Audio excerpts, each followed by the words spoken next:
Welcome to today's webinar. Sorry. We will be going over what happens after a fall is arrested, suspension trauma, and the importance of having a rescue plan.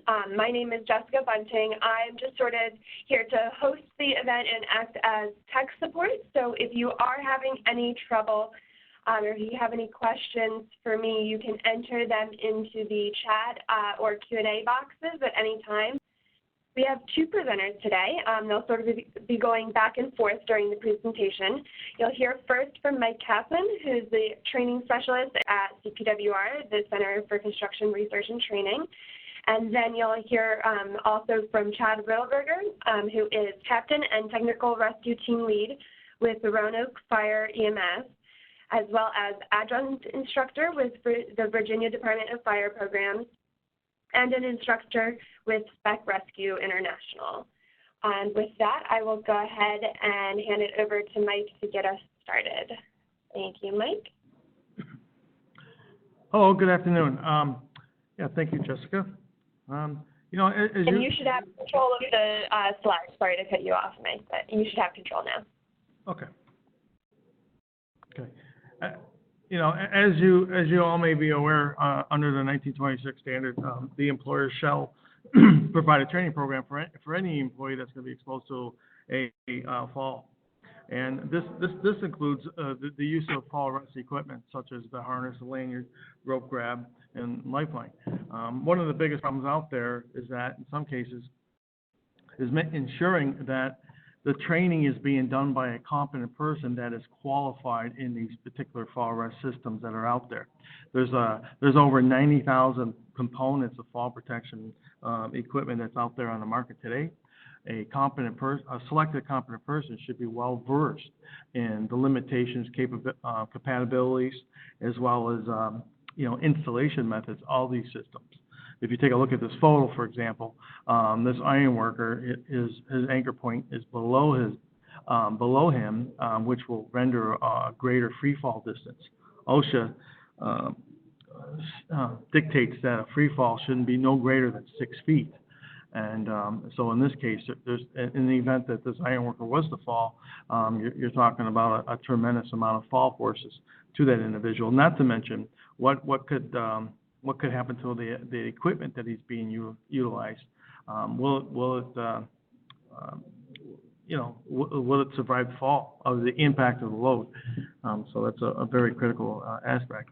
As we all know, even in construction, there's a lot of things that could happen. Structural collapse or what have you. They're rendering a scaffold to collapse. In some cases, like in this photograph, the scaffold was overloaded in the center, and you have a worker suspended in the middle. The workers on either side that flank the gentleman in the center are able to sit there and wait for rescue. Somewhat of a comfortable level. Although looking at how the scaffold's been compromised, it's not even you never know if the entire scaffold's going to collapse. But the workers on either side are in a better position so that they're not fully suspended up in the air. But this is where the conversation goes in. What happens if a person was to fall? The harness is going to obviously, if it's installed correctly and it's the right harness for the individual, between 140 and 310 pounds, and has went through the inspection process and the anchor and all that stuff is all good and up to par. They have to wait for a rescue. So this is where the importance of having a rescue plan is critical. You just never know what's going to happen.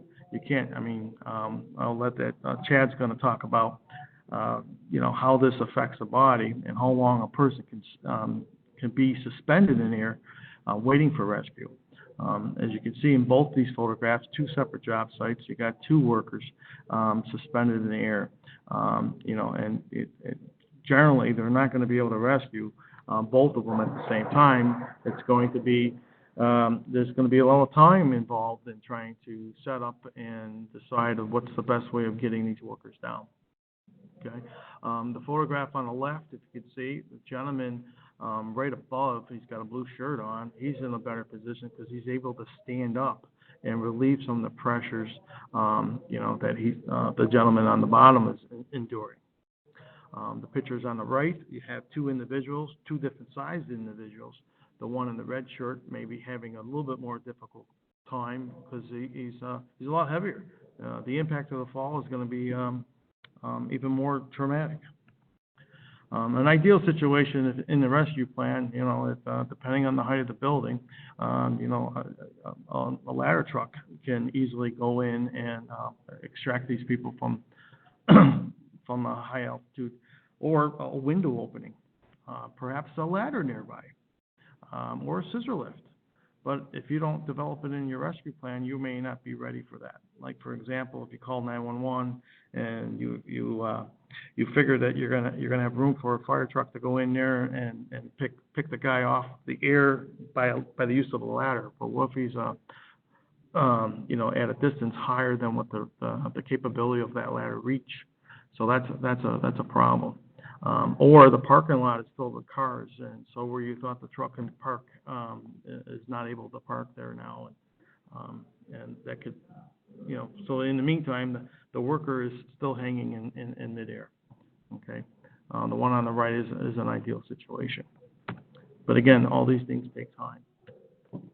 All right. So in the meantime, the workers are sit there and waited until rescue arrives and assesses the situation. But here's the problem: how long can a worker actually be suspended before he's suffering? Okay. Okay. Thanks. So with this, I'll bring it over to Chad, and he can talk about harness syndrome and how long a person can be suspended. Chad? Okay. Hey, Mike. Thank you for getting the introduction going from here. Thanks to Jessica for the invite, for letting me come and do some basic presentation on harness syndrome, and you're going to find out that there's going to be some other different terminology and names we'll use for it as we move forward through this presentation.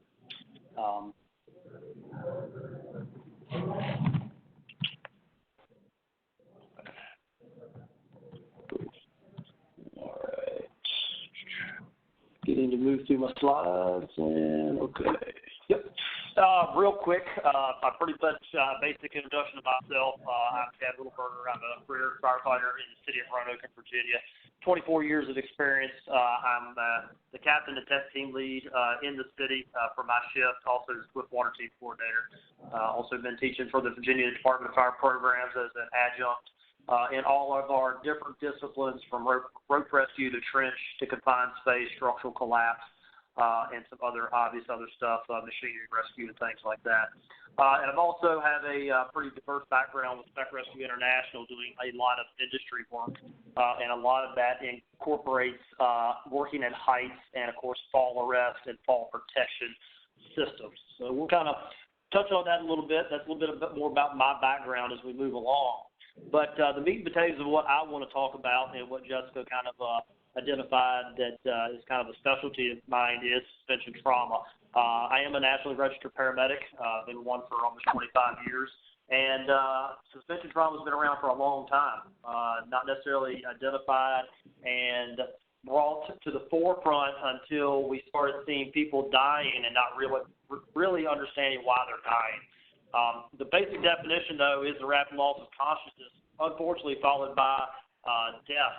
And the main part of that is called inadequate circulation from a motionless vertical suspension. We found out from years and years ago that suspension trauma is very, very correlated to crush injuries as well.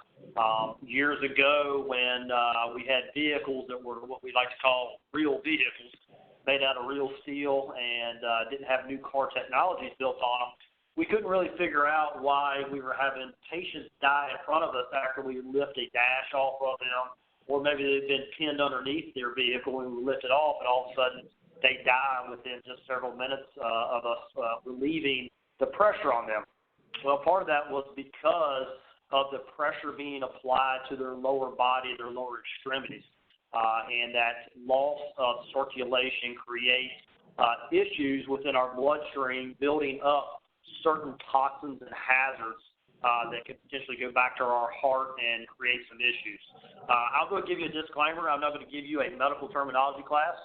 We're here doing industry work, so I usually like to speak to that language, so you're going to hear me try to keep it pretty basic. If you have any, additional questions on some of the terminology I use, we can actually go through that in the Q&A here later on. But when does it happen? It can occur in any type of harness, as Mike had kind of mentioned. And the question comes about, what type of harnesses are you wearing? We're finding out a lot when we go to our classes with Spec Rescue International. People, they're handed a harness, and they're never really truly fitted in it. We go and do these classes and actually ask people, have you ever truly actually been hung in your harness in a controlled environment? That percentage becomes even less.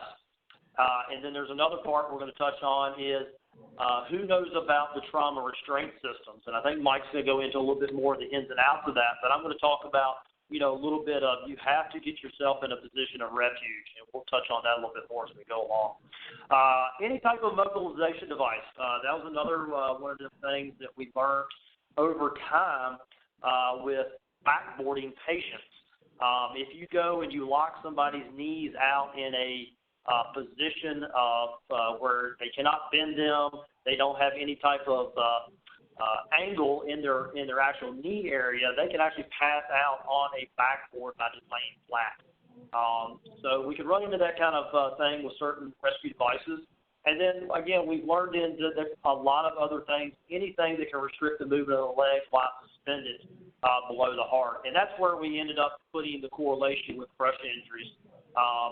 We can have an I-beam come off of a tractor trailer and pin a worker to the ground, and the same thing can happen. You don't have to have a harness on, but that I-beam is restricting the flow as people start looking at the actual mechanism of injury that we like to call what actually created the actual problem.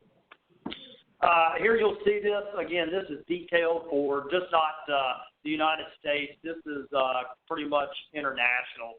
You see all kinds of different names for them, orthostatic intolerance, suspension trauma, harness-induced pathology. The biggest one that we typically teach on is going to be harness hang syndrome.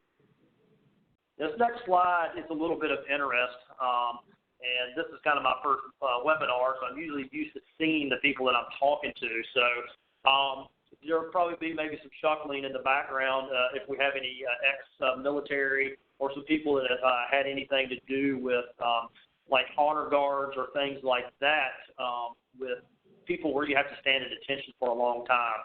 You can see here in this particular slide, the Queen's riding by, she's checking out her men, and this guy happened to lock out, and that goes back to exactly what I was talking about, locking the knees out.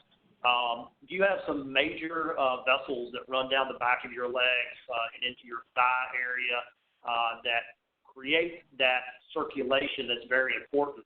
And a lot of times you'll get these individuals that are hanging out at these events, maybe doing honor guard standbys or just even doing a presentation of colors, and they forget that they don't have their legs not locked out, and they end up doing what they call parade ground feigning. And they actually plant straight on their face, and it's a little embarrassing, and everybody else just kind of does their thing and just does exactly what they have to do. So as you start to look at these things and we're moving along, standing upright with no movement in the legs, that's a very difficult process, and that's exactly what can happen when we start dealing with somebody hanging in a harness. The position produces a venous pooling. Again, that's a terminology we don't want to worry about. What I'm trying to get at is when we start having pooling of blood, it is starting to build up toxins in the body from there. So, again, you can kind of see how this basic standing position without even a harness on can create issues as we start to move more into exactly what is hang syndrome. Now, as we start to look at this, suspension trauma itself, the effects, and you'll see this big word right here, orthostatics appear to vary from one person to the next. Now, we need to talk about just not the harnesses, just not about the anchor attachments, the connectors, making sure that you do have the proper anchor picked. Mike had a fantastic slide of that iron worker that in case, like I said, if he fell, he's going to have a lot of momentum going down, and he's going to have a lot of attributes that are going to create some problems with him. But some other things that we need to pay attention to, because the key word, and Mike mentioned it, was how long does it take? Well, for years and years, we were trying to figure out why parachutists, they can survive an ejection from a airplane, survive, and then all of a sudden they die in a parachute hanging in a tree. Well, we started putting all this stuff together and looking at what we call profiles, victim profiles or patient profiles. And there was never a set amount of time. What they're finding out that actual suspension trauma or Hang syndrome can actually engage within minutes. Now, that's not necessarily so for everybody. So some of the things you have to think about is, what is the patient's profile? And when I start talking about that is, what type of physical shape is this worker in? Okay? And some of this can go back to, you can have a very healthy worker doing everything possible, but let's say he was out of work for 3 days, had the flu, had been vomiting, and had become dehydrated, and then, we all know we got to come back to work to make money, and he decides, hey, I'm going to come on back to work. And then all of a sudden he's up there and he falls. Those type of things can create a exasperation of Hang syndrome because of the inadequate circulation. He's become dehydrated. Some of the other things to think about with that is, what other medical implications do people have? What type of medications could you potentially be on that can affect your general circulation of your blood in your body? Lots of high blood pressure medicines, certain heart medicines and things like that create that kind of problem. The other part of this that I like to bring into attribute is the environment.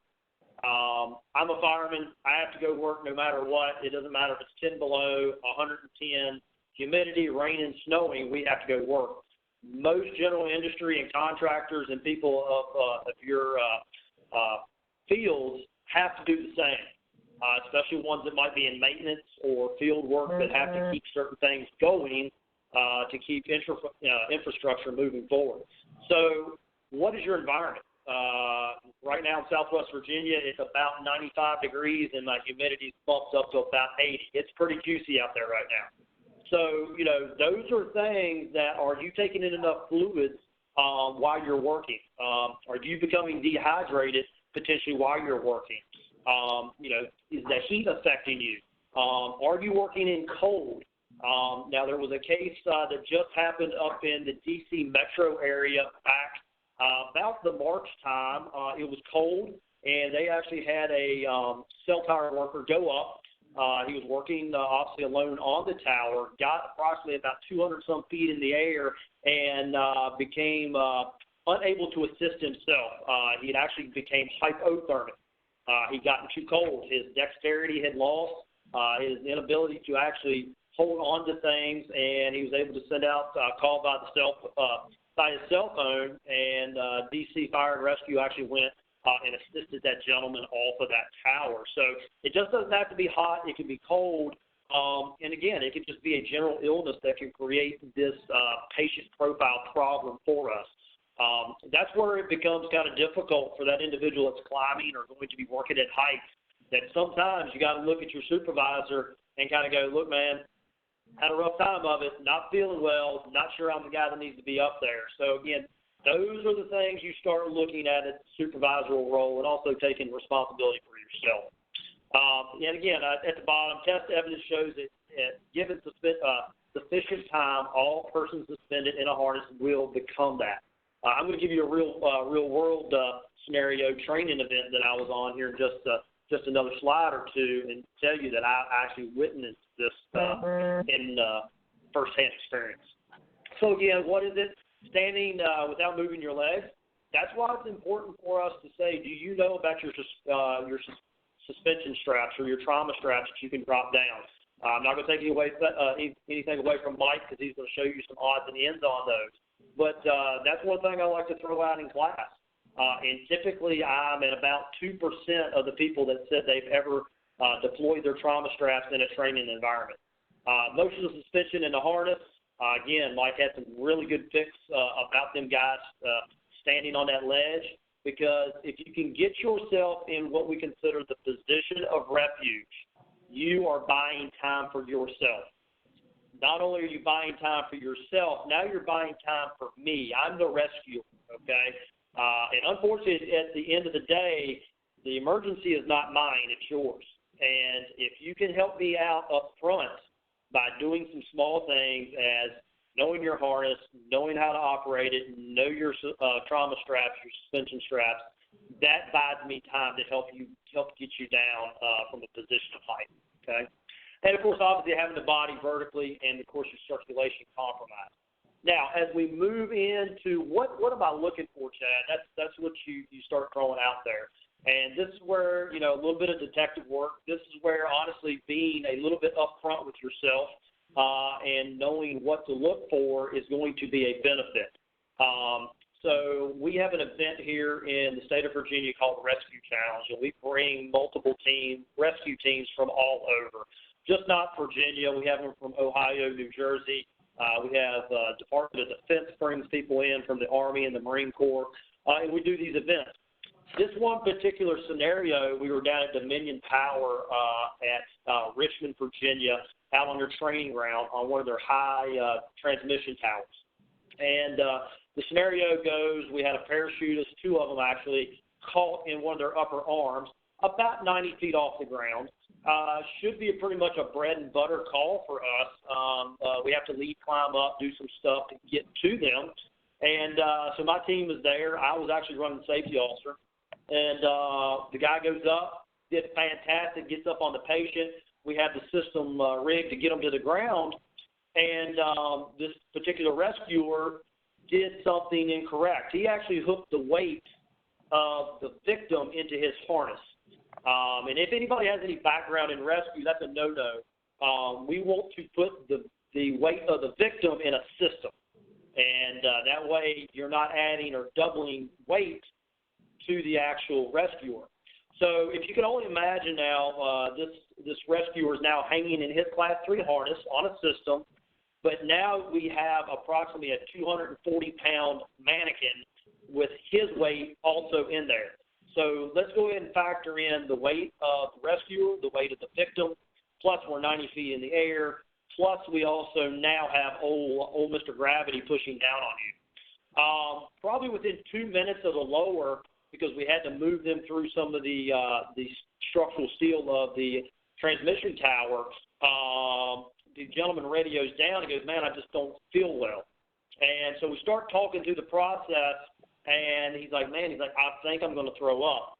And we were quickly able to diagnose that he had hooked the victim into his harness. From there, we identified, look, we're going to call a stop. Dominion Power had a bucket truck on site for backup safety. We set the bucket truck up, boom, we pick the rescuer off and bring him to the ground. When the rescuer got to the ground, he was pale, he was sweating. His heart rate was quite elevated, and he continued this complaint. He's like, I don't feel good, I feel dizzy, I feel like I'm going to vomit. So right there, instantaneously, we're like, look, this guy had went into the initial stages of suspension trauma. And those are some of those signs and symptoms that you need to be aware of. And you'll see this on the next slide here. What are basic warning signs?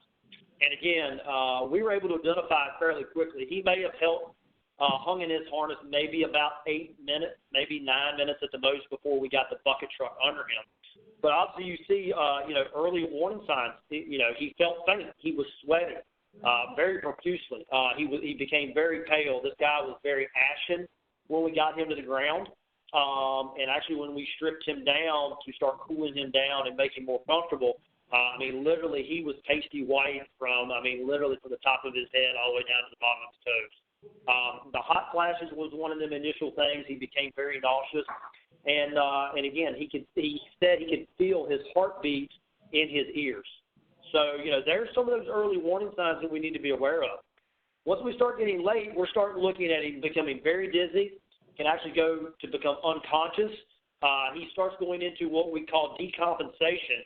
So he's got that normal normal blood pressure, he has a normal heart rate, and then all of a sudden it's going to spike up, and then it's going to come crashing down in a decompensating manner. And then, heart rate's going to slow, blood pressure's going to start to drop, and, inevitably, you can die hanging in your harness from that because, again, you're losing that circulation and that inability for your heart to pump back to yourself, your lungs, your brain, and all that. So, again, I'm not going to get way deep in this pathology part of this. I'm just trying to give you things that, as a general laborer or somebody out here in industry, you should be able to recognize that. If you see it, it looks like flu-like symptoms. So that's one of the ways you can kind of, maybe potentially look at things that way with signs and symptoms. Here's some additional stuff, guys and gals, as we look at what we got going on here. That picture, that's a bad spot to be in. I don't care how strong the gentleman is above him. He is not going to provide him much relief and get him back up by just trying to pull on him. The question would be there, yes, he's hooked into his dorsal ring, which is awesome. Let's hope maybe the fall arrest system worked appropriately and he's fitted right. And let's hope maybe we can throw down some suspension straps or trauma straps. So, again, the additional risk, inability to move legs. You notice that the people working on scaffolding, on the high-rises, them ones out on the edges that Mike was identifying, they're in a better spot. They're going to be able to get some weight out of their harness, provide them some relief. Inevitably, if you have never hung in your harness, more than likely, if I come and provide a class for you and I make you hang 2 foot off the ground, you're going to tell me it hurts. So go ahead and multiply that by, and I can't give you a number to multiply it by. If you fall and you accelerate to the OSHA limit of 6 feet, how much pain you potentially could be in there, okay? So we start looking at that. We look at injuries during the fall. Do they have their anchor appropriately? Could they potentially gain momentum by pendling them over and striking an object, creating broken bones, potentially getting lacerations, striking your head, and things like that? General fatigue depends on what the operation is. Are you a cell tower climber, or are you operating maybe off of wind turbines? We do quite a bit of work in education at steel mills. It's hot, so fatigue and dehydration go hand in hand. Hypothermia, I touched on to give you that case study a little bit up in Metro Washington, D.C. So, again, they became hypothermic. Shock, again, now the last few we start getting into a little more deeper that I don't want to go to, but shock's the inability for your body to stay compensated. And we start looking at cardiovascular diseases, respiratory diseases, what is your general health? And then obviously a very bad scenario would be if you strike and accelerate hard enough, could you actually lacerate yourself? Now, I'm not talking about externally, cutting your skin. I'm talking about you could potentially lacerate some organs on the interior of your body. You have a lot of visceral or a lot of organs in your body that contain a lot of blood and a lot of contaminants. One of the biggest things that we worry about in an accelerated fall is what would happen to your hollow organs. And when I give examples of hollow organs, is your intestines, your stomach, and things like that can then spill toxins over into your body. So these are things that we have to be very aware of. And again, sometimes we just don't think about it. I'm in the rescue world, and I'm coming out and I'm stepping into your world trying to, talk to you about, what are we doing here with rescue and what is going on kind of on the back page of the suspension trauma. So how long is long enough? Well, once you have fallen, that's pretty much long enough. And how quick can it be? 5 minutes, 30 minutes? It's all based on, how far did you fall? Are you appropriately outfitted in your harness? Did you have the proper attachment? Again, and I go back to what's your environment, what is your patient or victim profile like at that time? But you can notice right now in this next slide, and this is where I kind of go out and ask people, if you have questions about it, here's where it will certainly identify with it. Unconscious can occur in under 1 minute, okay, if the conditions are appropriate, okay, and that's based off of OSHA testing and gathering of information. What I'd also like for you to understand is if you become unconscious and you stop breathing, we have about 6 minutes. We have about 6 minutes to start providing some type of respiratory support to you, so we don't become brain deprived or oxygen deprived to the ultimate point after 8 minutes you become brain dead. That's why it's very important that we're out here educating our industry people in knowing how to get yourself in a position of refuge, have a rescue plan. Because ultimately, if I respond out of my station on a fall arrest, by the time I get on scene and I can get other stuff there, I size it up and I start making decisions, we could be talking 30 minutes. And that's a long time, and that's too long. So, again, this educational piece of knowing that, yes, a fall can happen, what happens during the fall and what happens after the fall are very, very important as we start moving into that. So what can you do? So I'm going to give you about 3 big components to think about when somebody has actually been hanging in their harness, okay? If a person's been hanging in their work harness in their environment, okay, you should have the ability to lower the victim to the ground. Now, what is that based off of? Is that based off of, yes, I have a rescue plan and a rescue team in-house? Does the individual person have the ability to do a self-rescue, which could be important? Or are you expecting the local fire department or the technical rescue team to come in and be able to provide that type of service? Now, if you are using the fire department, the local rescue squad as your service, because as you know, most of you in industry, a lot of you travel about doing different jobs, and that rescue plan can change from site to site. And part of that needs to be, are you evaluating the rescue team coming? Just because somebody says, I'm a fire department, yes, I can come, I can perform a rescue at heights. What are their abilities? Mike mentioned it earlier. It's great if I can pull up in a fire truck and put an aerial ladder right up to a spot and walk up and get the person and bring them right down. But it's the what ifs. What if they can't? What type of equipment is available for that? So those are things you need to think about when you're looking at getting them to the ground, be able to lower that victim there. And again, I kind of look at the next part of this slide. If you are unable to lower that victim or the working environment does not allow that, a suspension trauma relief system needs to be deployed. I'm telling you, time is going to be of essence, and it's going to help that victim profile out. I mean, I really can't stress that anymore. We need you to help yourself. So that kind of gives us some ideas behind that. All right, so rescue efforts, we can go into a plethora of things here. I'm going to give you a couple bulletins right here at the end. We're about through this section of the presentation. Some movement in the legs are good, okay? What you want to avoid is becoming more fatigued, and we don't want you to do the pedaling motion. Years ago, they used to show you, hey, get up there and act like you're pedaling a bike. Well, we want you to move just enough, get just enough slack in your thigh straps of your Class 3 harness so we can have some movement. Obviously, you're going to get some of the bad toxins that build up in your body.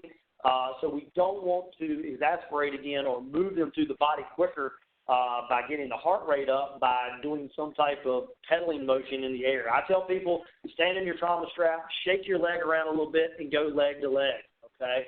So that imaginary bike syndrome, it's kind of out the window these days. So we just want you to be able to, provide yourself enough support to do that.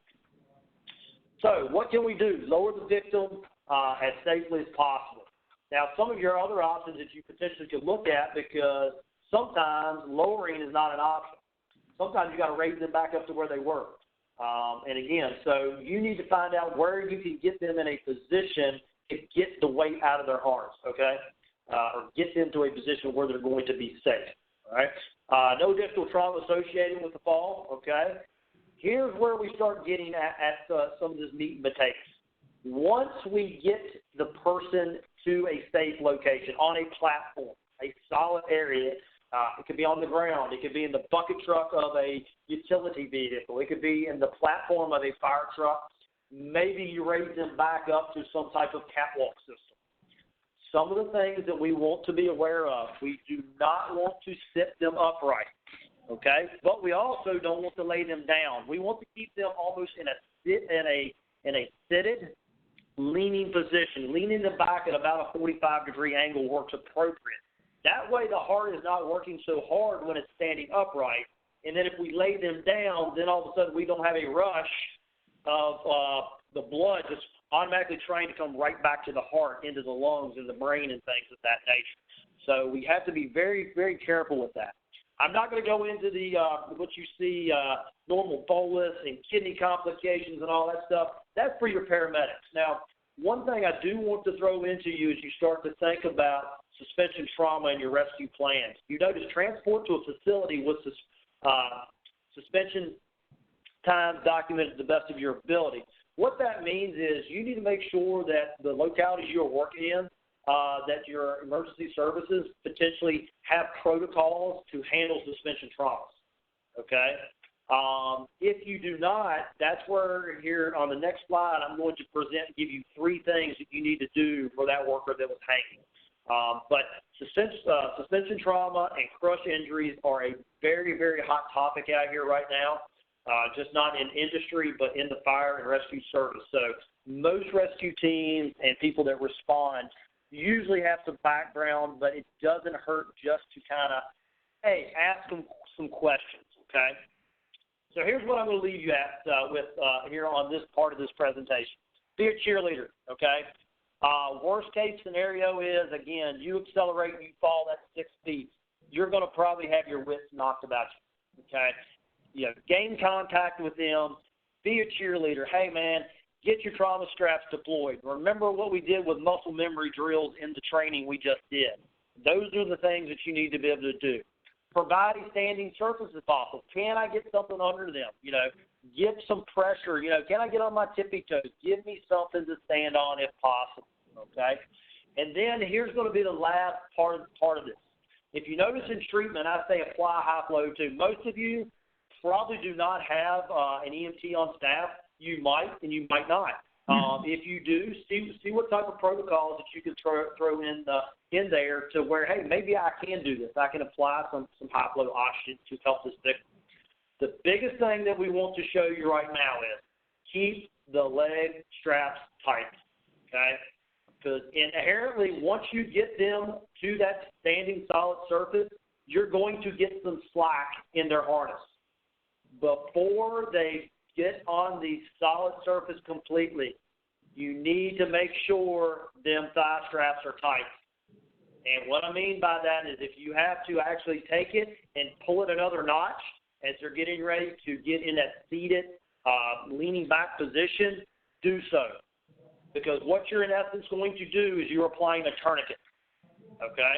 And that's going to be part of the protocol for a lot of these EMS agencies that will be responding to you.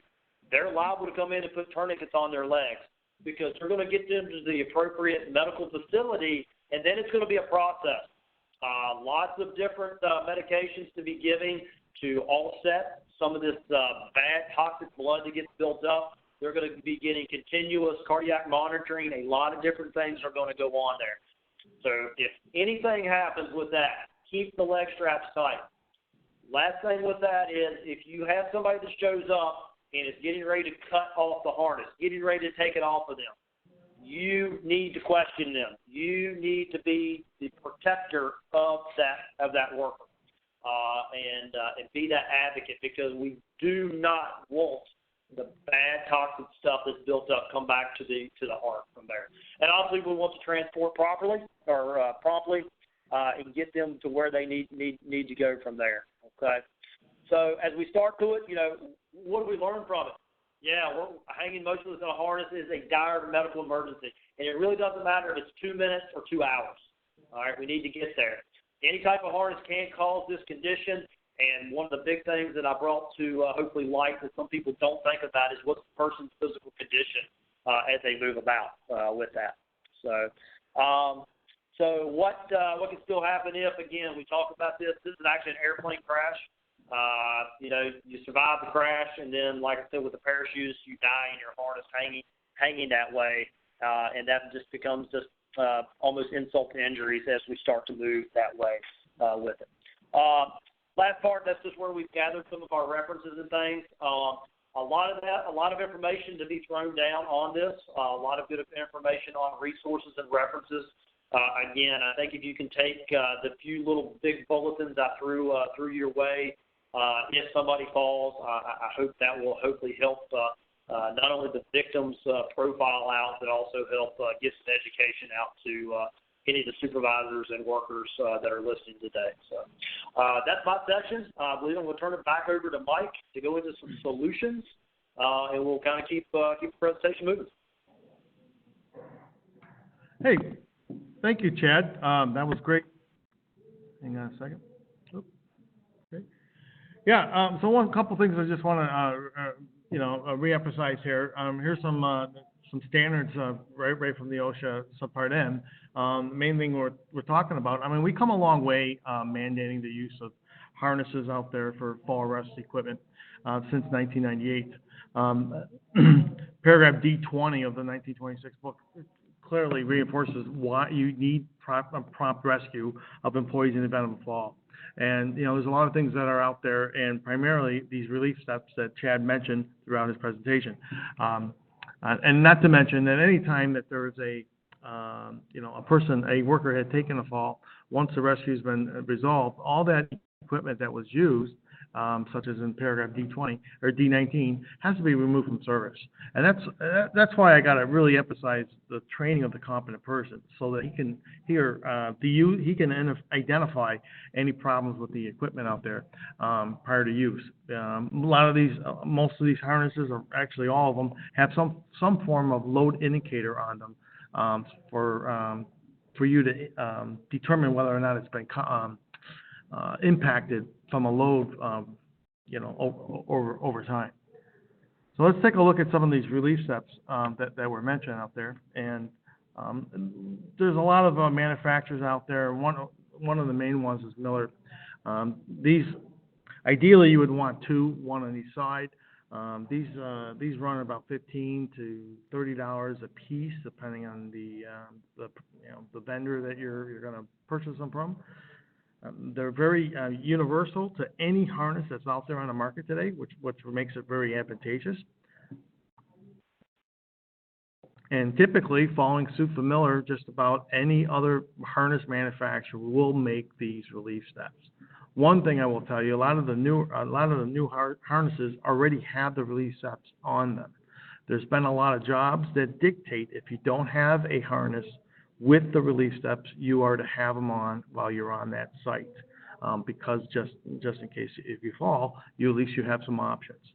All right, they're relatively, again, if you take a look at this photograph, they're relatively easy to attach to just virtually any harness. They're universal, which is really advantageous. The whole objective is for you to prevent yourself from falling in the first place.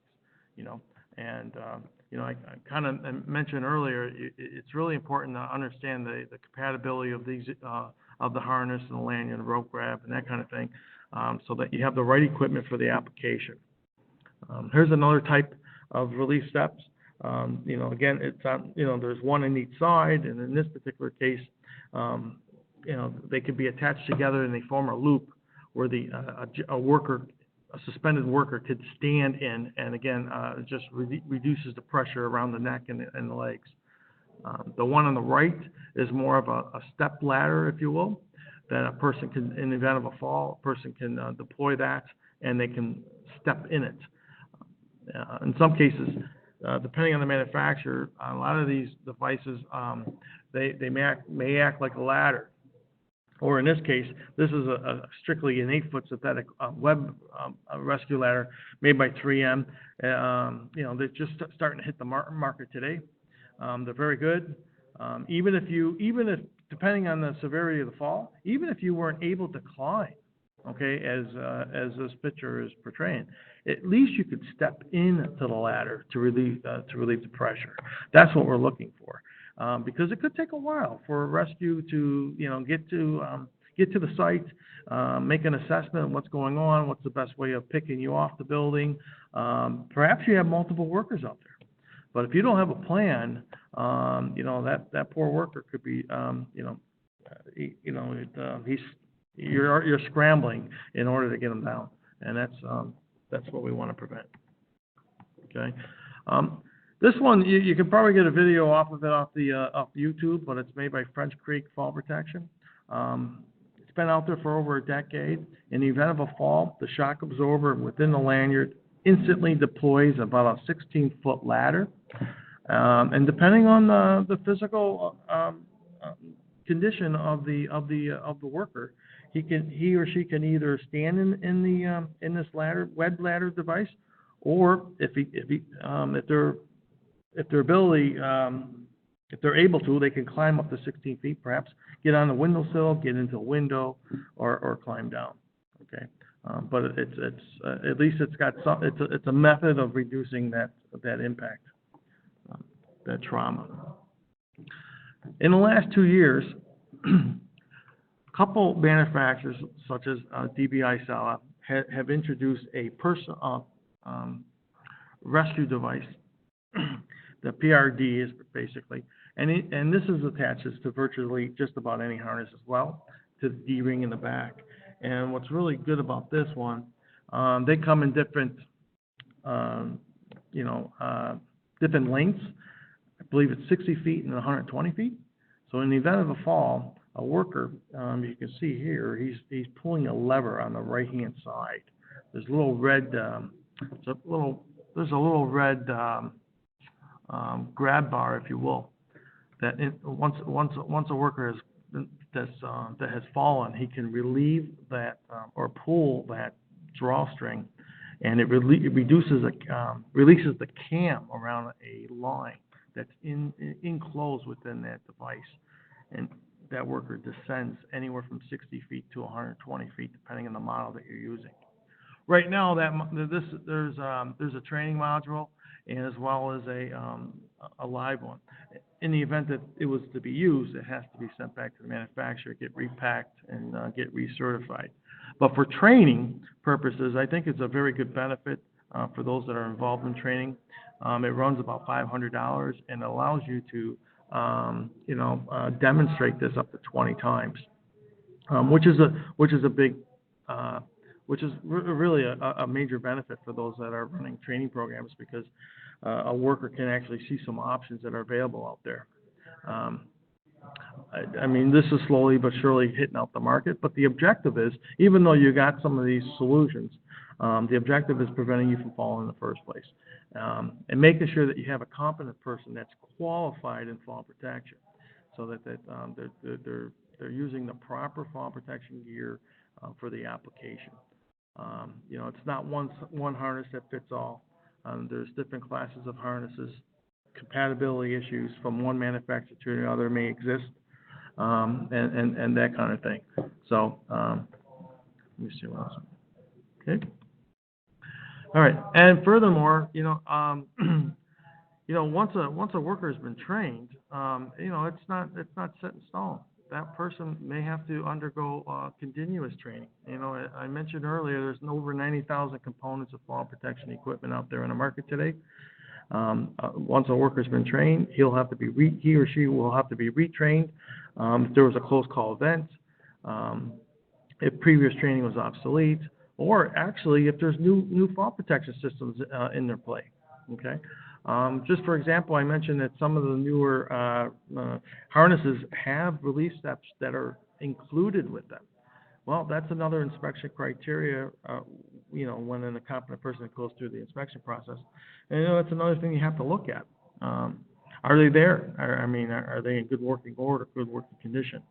That kind of thing.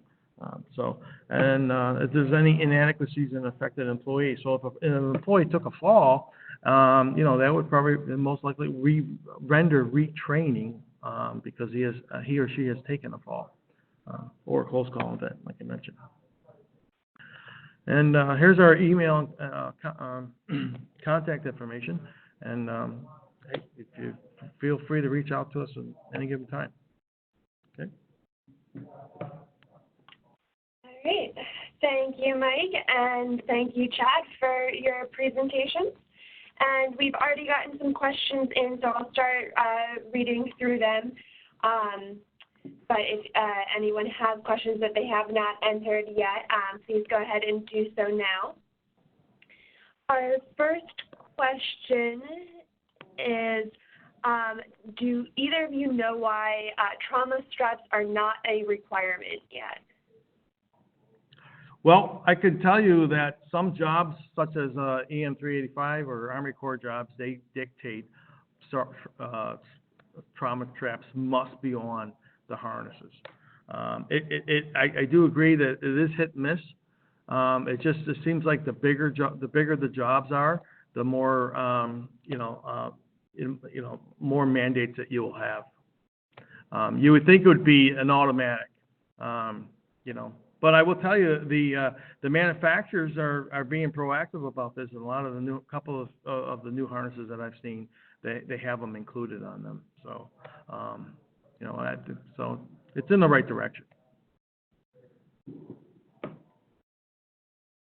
Okay. We got a couple questions in about self-rescue devices prior to you talking about them, Mike. But I did just want to read the questions in case you can elaborate a little bit. So I guess, do you have more information on the maximum height that self-rescue devices can be used? Do you think that they're a viable rescue option in that they could be included as the main rescue plan for written fall protection plan, or should it just be one option in addition to assisted rescue? Some more detail about self-rescue. Well, I mean, in an ideal situation, you could just throw a ladder up or a scissor lift or an air bucket truck nearby, and they can, be assisted in the rescue itself. But the later one, the PRD that's coming out, those descending devices are only 60 to 120 feet that I know of. And who knows, as time goes on, they might exceed, different lengths. It's just early. I think it's just new technologies. Other areas I've seen where they drop another suspended scaffold, like for example a basket or another nearby rig, or they have repelling devices, descending devices. They would come down. Bosun's chairs. There's a variety of things that are out there. Those are, they're like other options. There's not going to be one main solution based on, there's so many different scenarios out there that can happen. You may need multiple solutions on a project, if you will. I mean, in some cases you can't get a lift in there, or you don't have it. And I'll just tell you that those new backpacks, those PRDs, right now they're $500. But as time goes on, the price may go down, and there'll be more available and more just like the relief steps. When they first came out, they were pretty pricey. Now they're coming down in price like nothing. Does that answer? Yeah. And in follow-up to that, sorry, Chad, were you saying something? No, yeah, I was just going to add on to Mike from what I'm seeing going out and doing our training classes is everybody assumes that, again, the man lift or, the scissor lift or whatever is always going to be available. And I'll be honest with you, I've candidly just run some basic scenarios at some of the sites we've gone to, and, they show up to put the key in the man lift, and they don't have a key, or it's not filled up with fuel, and all of that starts to tick away in time. So in our training program, we build it out that the first step is going to be self-preservation with your trauma straps, and then from there, build in, as Mike said, each scenario and wherever you go is going to be different. So please don't assume that every rescue method is going to be able to be applied to each scenario. So.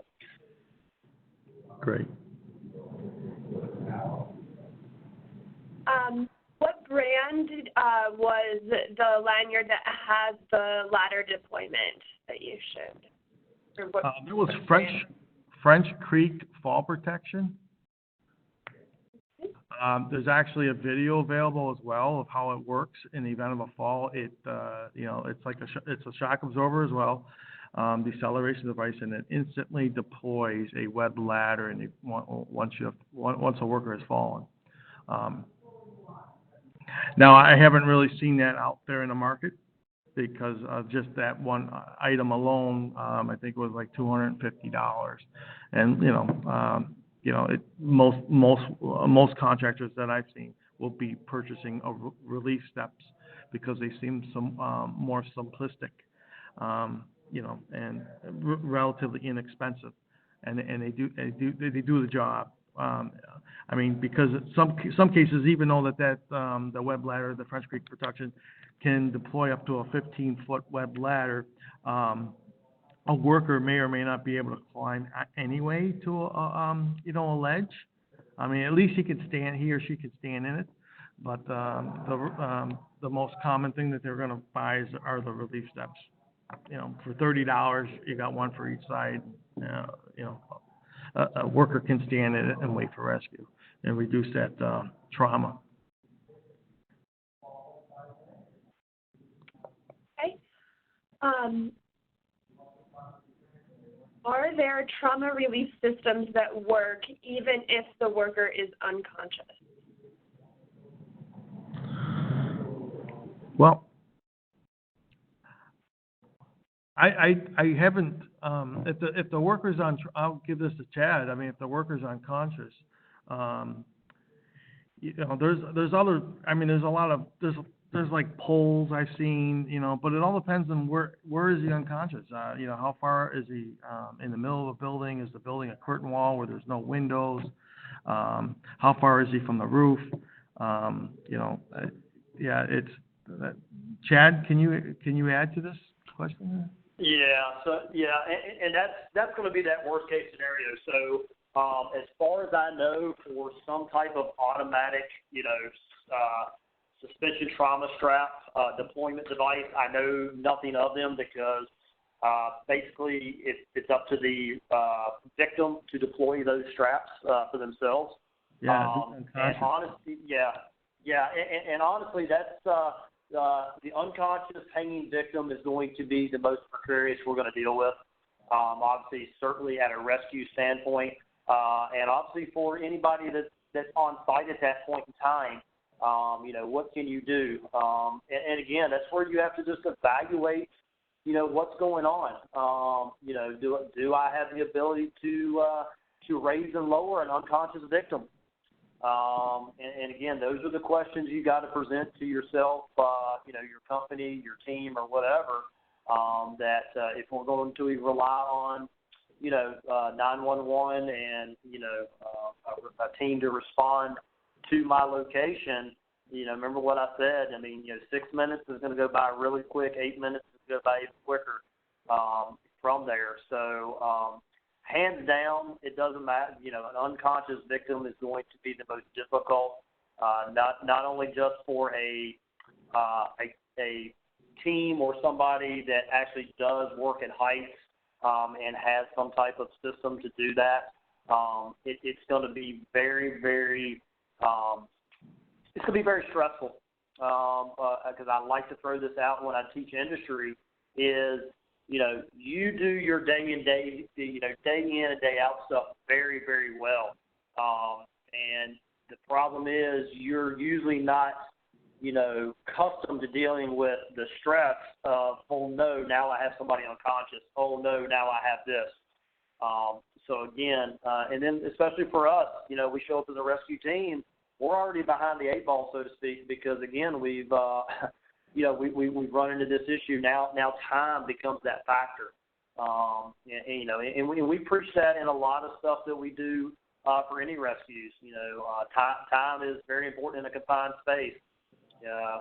For somebody to get caught and pinned in a trench, that time becomes the enemy there. So An unconscious victim is going to be the most difficult no matter what. But, kind of back to that initial, what part of the question was, I know of no type of device that's automatically deployed to render, into a, get somebody into suspension strap, so to speak.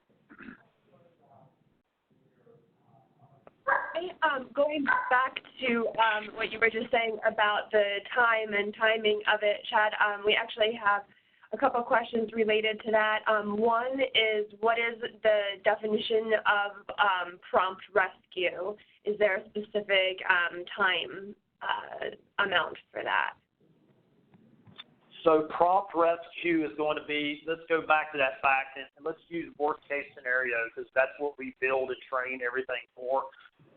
So that prompt rescue would be based off of an unconscious victim. And as I said, suspension trauma kicks in within minutes, circulation compromise within 6 minutes. If they're unconscious and not breathing, we're potentially looking at death, within 8 minutes for that. So when we talk about that, and you start to build your rescue plan out, are you able, as an on-site provider, you're there, and obviously you have yourself, a supervisor, or whoever's working with your team, do you have something in position? And again, Mike hit on all kinds of different devices, and we go out and do training, and we have seen just about anything and everything with that. The main thing is, do you have that particular device that can I get that to that unconscious victim and get them lower to the ground? So again, when you use the word prompt, it's basically in the worst case scenario. That's going to be the unconscious victim. The ones that can get into their trauma straps, can get on a ledge, can get that, yeah, it's still pretty immediate because suspension trauma can be a problem. But when we're rendering somebody unconscious, now we're working at kind of a twofold, so to speak. Not only do we have suspension trauma, but now we're also having an issue, we're having the likelihood that we could have a multi-system failure here, heart stop, lung stop functioning, brain, we lose brain, this time is brain. That's what we like to say in the medical field. So prompt is certainly for the unconscious victim. Okay. And for the conscious victim, when relief straps are used by the suspended worker, approximately how much time would be bought in that situation? How much longer could they be there? Well, again, that's going to be situational. It's going to be, victim profile. What is their profile? What type of situation are they in? What's their general health?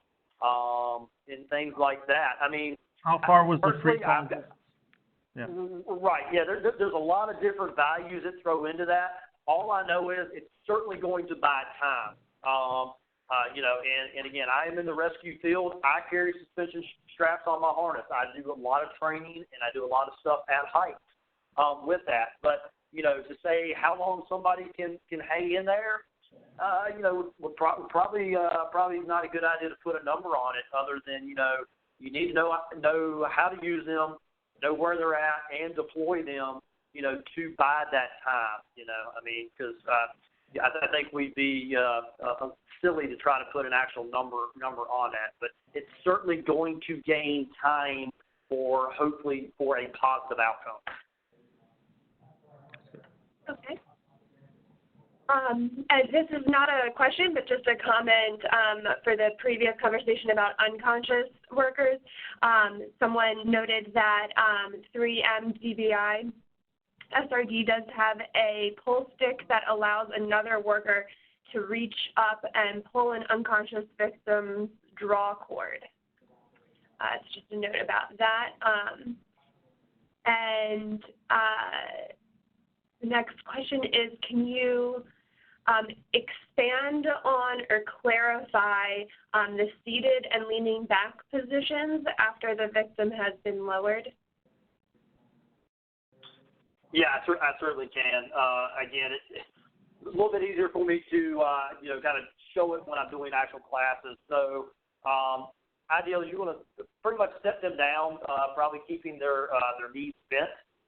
They're going to sit on their butt, and then you want to actually just recline them back into about a 45-degree position. Typically, we'll show you while we're doing class if you'll get a worker just to kind of pretty much just kind of set right behind them and lean them back into about a 45-degree position. It works really, really, really good.